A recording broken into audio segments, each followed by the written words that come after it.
Hi, I'm Maddie. And I'm Shelby. And today we're going to talk about two Terra Origin products that are great for gut health. I used the vanilla bone broth protein powder to make a smoothie. Shelby, would you like to try my smoothie? I would love to.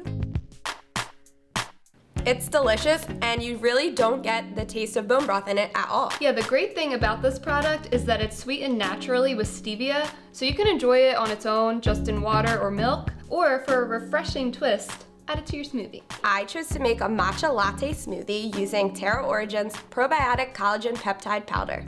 Maddie, would you like to try my matcha latte smoothie? I would love to. That's really good. I love a good matcha latte, and it's even better knowing that there's extra gut-friendly ingredients in there. If you're looking for an easy way to get more gut-healthy ingredients into your diet, definitely give these products a try. And these are great added into a smoothie like we did today, or they're awesome on their own in water or with a plant-based milk.